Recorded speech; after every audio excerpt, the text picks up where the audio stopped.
நாமதேவர் என்ற பக்தரும் விளக்கும் போல் ஆலயத்திற்கு வருகின்றார். ஜனாபாயின் செய்தியை பற்றி அறிகின்றார். அவளை ஒரு கணுப்பை எப்படி எல்லாமோ அவரும் பேசி பாக்குறாங்க. ஆனா ஜனாபாய் எதுக்குமே அசைறதா தெரியல.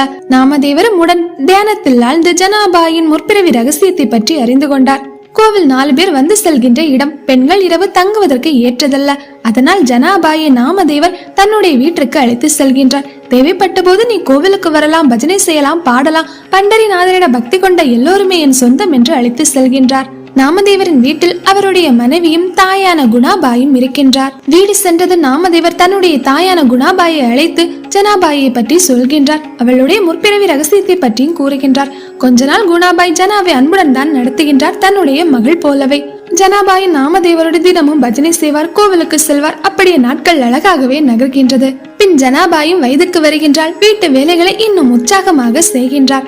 யாராவது நீ நாமதேவருக்கு என்ன உறவு என்று கேட்டால் கண்ணனை வினாடி நேரம் கூட மறக்காத நாமதேவர் வீட்டு வேலைக்காரி அவரின் அடிமை என்றே சொல்வாள். நாட்கள் செல்ல செல்ல குணாபாயும் கொஞ்சம் மூர்க்க குணம் வாய்ந்தவளாகவே இருக்கின்றார். எப்போதும் ஜனாவிடம் கடுகடுப்பாக பேசுவார். அப்படி இருக்க ஒரு நாள் அடைமழை பெய்கின்றது. அந்த மழையில் நாமதேவருடைய வீட்டு சுவர் இடிந்து விழுந்து விட்டது. இந்த சமயம் பகவானை கொட்டும் மழையிலும் குளிரில் வந்து நாமதேவர் வீட்டு சுவரை சரி செய்கின்றார். காலையில் எழுந்து பார்த்த நாமதேவரோ, ஐயோ இதென்ன அபச்சாரம், பகவானுடைய கரங்கள் மண் பிசைவதா என்று துடித்து விட்டார்.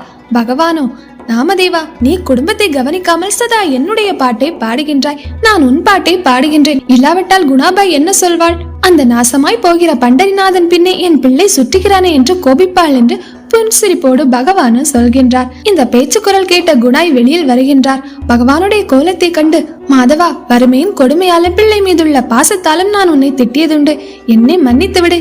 இன்று என் வீட்டில் தான் நிச்சயம் சாப்பிட வேண்டும் என்று பகவானுடைய கால்களில் விழுந்து வேண்டினார். அதோடு பகவானை உள்ளே அழைத்து செல்கின்றார்கள்.